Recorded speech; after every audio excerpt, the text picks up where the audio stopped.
Okay, so one of the more recent projects I've gotten into is actually custom painting some of my engines. I've finished two of them.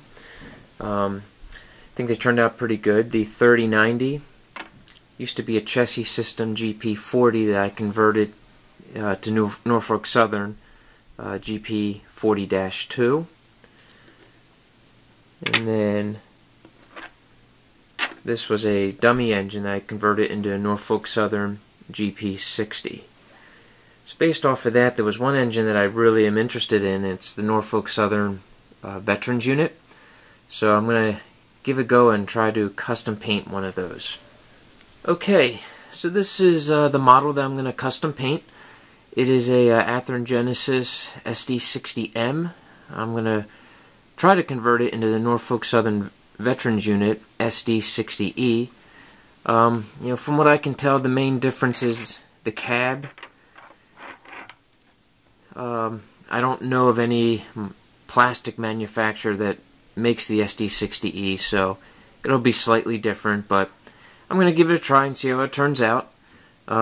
Pick this up at a local hobby store, Lynn's Junction, and the one thing I'm going to have to modify is this UP has a headlight down in the front of the nose, where the Norfolk Southern's headlight is up at the top of the cab. So I'm trying to figure out a way to move those lights, because I don't think there's going to be room for the Norfolk Southern decal in the front with the star underneath it. So I'm still thinking about how I can do that. But this is the SD60M 2500 UP, and we'll see if I can convert this.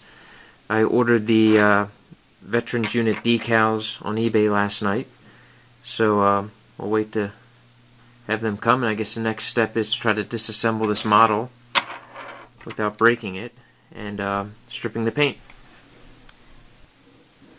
Okay, so I have the model disassembled.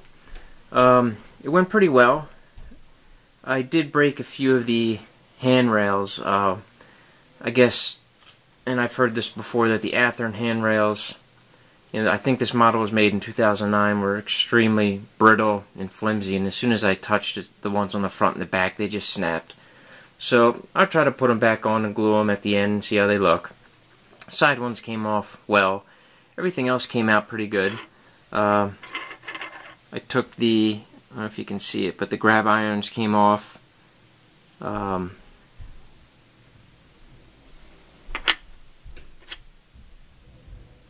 MU hoses came off. They broke, but I think I'll still be able to glue them back on.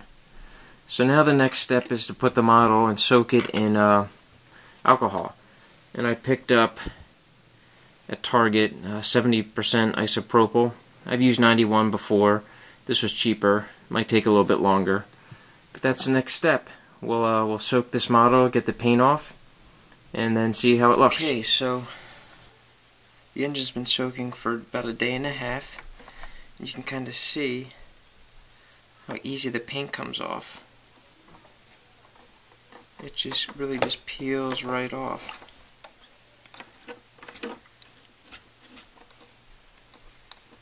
I would say that this paint's coming off a lot easier than when I did my Bachmann in the old blue box Athearn.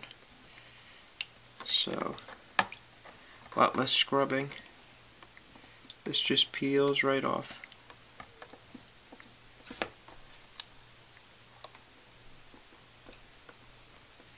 Take off the 2500. Goodbye, UP.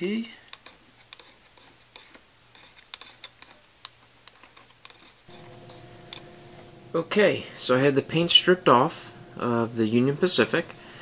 It took about, I think, a day and a half for the paint really to just peel right off. I then washed it with a little bit of dish soap in warm water. Let it air dry. I actually did that process twice just to get all the alcohol off. And before I go ahead and prime it, I decided to move the front headlight. Currently it's on the kind of the tip of the nose here, and I'm going to move it up to the front of the cab to be more prototypical for the SD60E from Norfolk Southern. I'm just waiting for the parts to arrive in the mail. and then I'll be ready to be primed. Okay, so I got a few things in the mail yesterday. First thing are my decals for the Veterans Unit. I actually got these on eBay from a company called Circus City Decals and Graphics. I got 2 sheets of styrene, 6x12. One is 0.02 inches thick, one's 0.03 inches. And that's just to kind of do my cab modification. I'm not sure which one I'll use yet. And then I got this Details West set, NS374. It's basically a Norfolk Southern cab headlight set, window number boards and windows frame. So it has the cab headlight that I'm going to try to modify. So we'll see how the next step goes. Okay, so I had to cut a hole in the top of the cab to make room for the new headlight. And then in the process I put a piece of 0.2 inch styrene where the old headlight was in the front of the nose. And now I'm going to glue the new headlight into the top of the cab. Okay, so I have the new headlight installed on top of the cab. It's glued in, holes are cut in it to receive the LED lights, and then I have the styrene patch over the old headlights in front of the nose.